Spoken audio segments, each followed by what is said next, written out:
అయిపోయింది గతం, what next? ప్రతి ఉదయం నీకు ఒక ప్రశ్ననిస్తుంది. నిన్న అయిపోయింది, ఈరోజు నేను క్రొత్తగా నీ దగ్గరికి వస్తున్నాను, నూతన శుభోదయాన్ని. ఈరోజు ఏదన్నా క్రొత్తగా ఆలోచించి మొదలు పెడతావా అని ప్రశ్నిస్తుంది. అది ఒక శుభోదయం నిన్ను ప్రశ్నిస్తుంది. ప్రతిదినం పొద్దు పొడుపు నీకు ఒక క్రొత్త జీవితాన్ని ఇవ్వటానికి పిలుస్తుంది. రా, ఇదిగో నూతనమైన అడుగులు వేస్తావా? ఏదన్నా క్రొత్తగా ఆలోచిస్తావా? పాత గతంలోనే కూర్చుంటావా?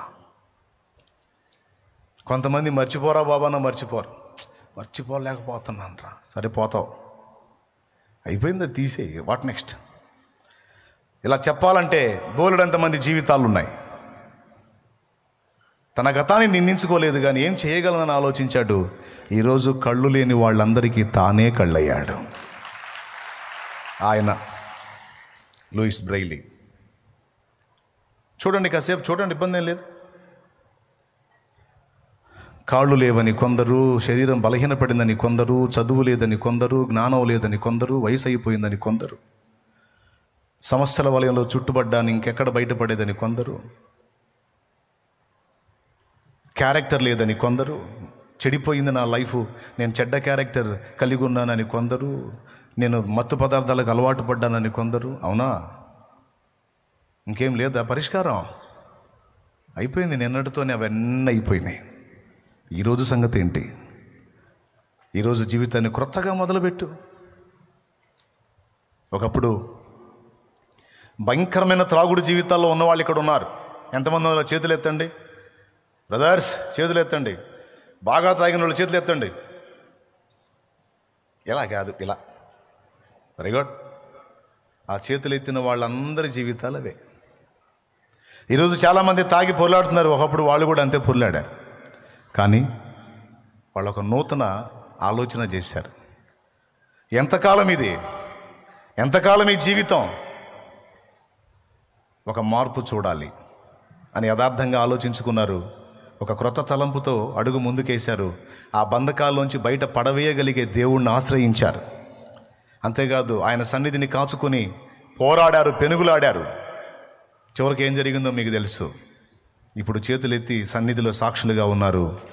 కొందరైతే ఇటుపక్క కూర్చున్న వాళ్ళలో కొందరైతే గతంలో వ్యసనపరులు ఇప్పుడు సేవకులుగా మారారు. నేను ఏకాంత ప్రార్థనకి వెళ్ళే రూట్లో వెళ్తూ ఉంటే ఒక వ్యక్తి ఫుల్లుగా తాగి, ఒక యవనస్తుడు ఫుల్లుగా తాగి రోడ్డు పక్కన అడ్డం పడ్డాడు. హాయిగా నిద్రపోతున్నాడు మత్తులో. నాతో ఉన్న వాళ్ళు ఎవరో దారుణం కదా అన్నట్టున్నారు. నేను అన్నాను, నాకు అతన్ని కూర్చున్న పరిస్థితిని బట్టి కొంచెం బాధ కలిగింది మనిషిగా, సాటి మనిషిగా. ఎందుకంటే పక్కన మురికి కాలువ పక్కన పండుకొని ఉన్నాడు. బాధ కలిగింది. కానీ నా మనసులో ఒక ఆలోచన, దేవుడు అంటున్న మాట ఏంటంటే, అతడు నా యొద్దకు వస్తే వాని జీవితం ఇంకో రకంగా ఉంటుంది.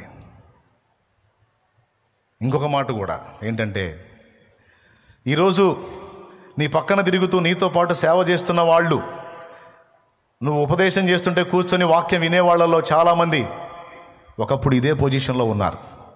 ఆనాడు వారి కుటుంబం, వారి సమాజం, వారి బంధువర్గం, వారి స్నేహితగణం వారిని చూసి తిట్టారు, దూషించారు, శపించారు. నీ బతుకు ఇంతే అన్నారు.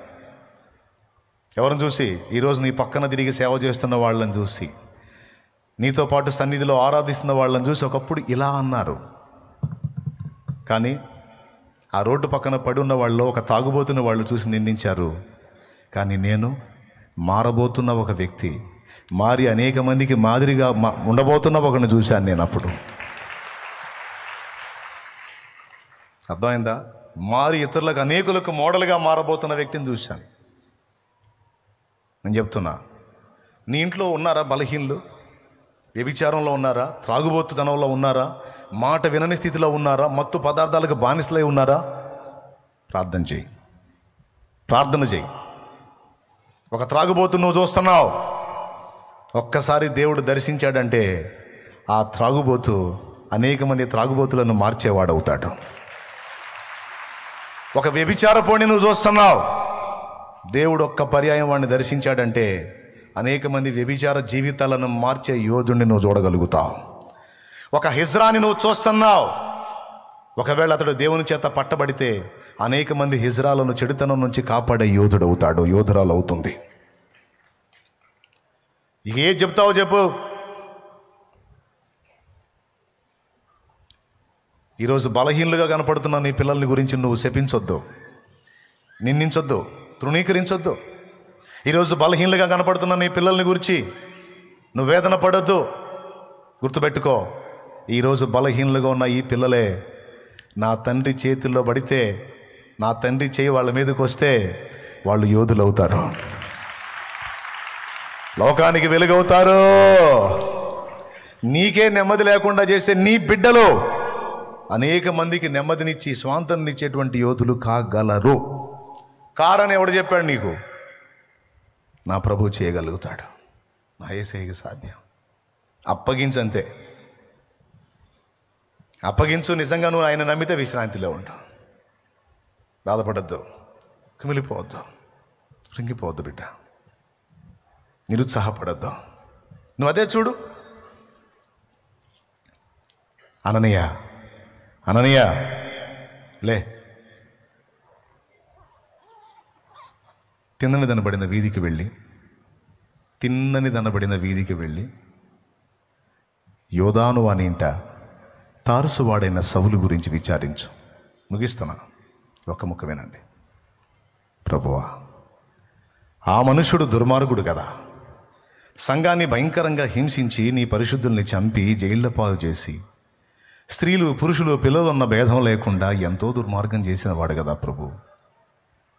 వాని గురించి వెళ్ళమంటావా? అననీయ, నువ్వు వెళ్ళు. ఇదిగో అతడు ప్రార్థన చేయుచున్నాడు. నువ్వు వచ్చి అతని తల మీద చేయి పెట్టడం, అతడు కళ్ళు స్వస్థత పోవటం అతడు చూశాడు, నేను చూపించే దర్శనంలో. అందుకే నువ్వు వెళ్ళాలి. ప్రభువా, అతడు మంచివాడు కాదు, దుర్మార్గుడు, నరహంతకుడు. అననీయ, నువ్వు సౌల్లో దుర్మార్గుణ్ణి, నరహంతకుణ్ణి, సంఘ హింసకుణ్ణి నువ్వు చూస్తున్నావు. అననీయ, అతడెవరో తెలుసా? ప్రస్తుతానికి నీకు అలా కనపడుతున్నాడు, కానీ ఇక నుంచి అతడు రాజుల ఎదుటను, అధికారుల ఎదుటను, ఇశ్రాయేలు జనుల ఎదుటను, అన్ని జనుల ఎదుటను, ప్రధానుల ఎదుటను నా నామమును ఒప్పుకొనుటకు నేను ఏర్పరచుకున్న సాధనము. అననీయ, నేను ఏర్పరచుకున్న సాధనం అతడు. అమ్మో, దేవుని ఏర్పాటులో ఉన్నవాళ్ళు ఇంత దుర్మార్గులు కూడా ఉన్నారా? ఇదే పాయింట్ క్యాచ్ చేయాల్సింది. దేవుని ఏర్పాటులో ఉన్నవాళ్ళు ఇంత దుర్మార్గులు కూడా ఉన్నారా? మనకేం తెలుసు మరి ఏర్పాటులో ఉండి అన్ని దుర్మార్గాలు చేస్తుంటే ఎట్లా మౌనంగా ఉన్నాడండి? సంఘాన్ని అంత ఇబ్బంది పెడుతుంటే ఎట్లా మౌనంగా ఉన్నాడు? దానికి ఒక కారణం ఉంది. అతడు హింసించాలి, అతడు వేదన పెట్టాలి. ఎందుకంటే ఈ చర్యలన్నీ చేసి ఉన్నందున అతని హృదయం రేపు నేను దర్శించిన తర్వాత నలిగిపోతుంది.